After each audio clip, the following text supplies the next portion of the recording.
AP విశాఖపట్నంలో ఘోర ప్రమాదం జరిగింది. గాజువాకలోని శ్రీనగర్ దగ్గర తెల్లవారుజామున లారీని బస్సు ఢీకొట్టింది. దీంతో ముగ్గురు మృతి చెందారు. రాజమండ్రి నుంచి రామభద్రాపురం వైపు వెళ్తున్న ఆర్టీసీ బస్సు ఆగి ఉన్న లారీని ఢీకొట్టింది. ఘటనలో 2 మహిళలు, బస్ డ్రైవర్ మృతి చెందగా 7గురికి గాయాలయ్యాయి. గాయపడిన వారిని విశాఖ కేజీహెచ్కు తరలించి ట్రీట్మెంట్ అందిస్తున్నారు. గాజువాక పోలీసులు కేసు నమోదు చేసి దర్యాప్తు చేస్తున్నారు.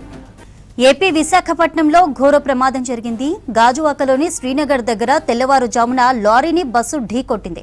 దీంతో ముగ్గురు మృతి చెందారు. రాజమండ్రి నుంచి రామభద్రాపురం వైపు వెళ్తున్న ఆర్టీసీ బస్సు ఆగి ఉన్న లారీని ఢీకొట్టింది. ఘటనలో 2 మహిళలు, బస్ డ్రైవర్ మృతి చెందగా 7గురికి గాయాలయ్యాయి. గాయపడిన వారిని విశాఖ కేజీహెచ్కు తరలించి ట్రీట్మెంట్ అందిస్తున్నారు. గాజువాక పోలీసులు కేసు ఫైల్ చేసి ఎంక్వైరీ స్టార్ట్ చేశారు. ముగ్గురు లేడీస్ షిఫ్ట్ చేశారు.